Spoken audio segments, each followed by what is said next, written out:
QUAL360 has always been an amazing event, whether it's online, in person. We're happy to be back here again, and I definitely recommend anyone who is at least tangentially related to the qualitative research sphere. There's a lot to learn from a technological standpoint. You get to see firsthand a lot of projects that people from across industries are doing. It's been a great 2 days, and I look forward to coming back.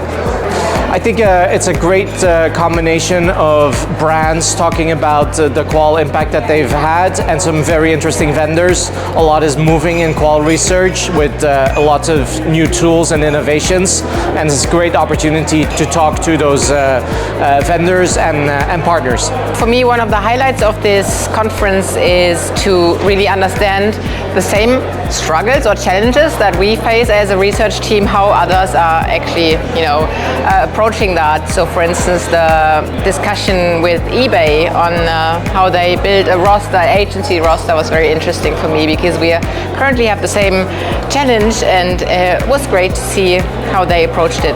One of the most interesting things I've heard so far today is one of the first speeches about the future of trust. It was really interesting to understand how digital avatars in the future, digital influencers in the future is going to be key focus on trust, how family and group buying is enabling new ways of buying. I found that super interesting. I've been amazed by the range of views and range of applications of qualitative research. My horizon has expanded. I can see how I can use particularly AI and some qualitative techniques in my work back at QUAL.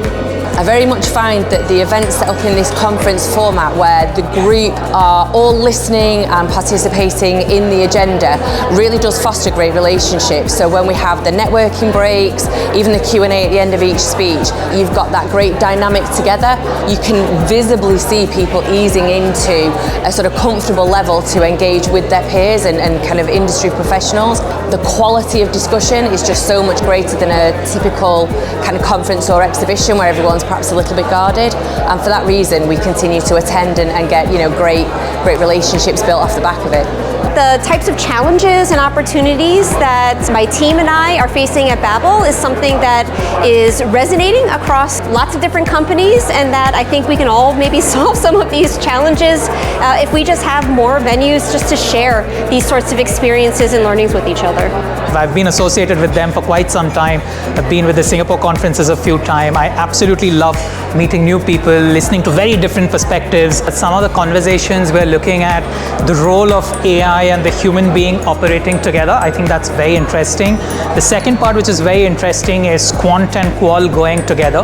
We often see the world as either quant or either qual, and how both are marrying together. I think these two are fairly unique till now. If you want diverse perspectives and diverse implementation of how the industry is changing and really getting a pulse on that, being here has been very helpful to kind of understand how, of course, the hot button topic of AI and LLM, but even just other broad qualitative methods of how that's really coming to life in the industry, from consumer electronics to CPG to myself from social networking, has been just very, very helpful. So anyone in the field looking to be ahead of the curve or to help in terms of their ideation and inspiration, it's a great event.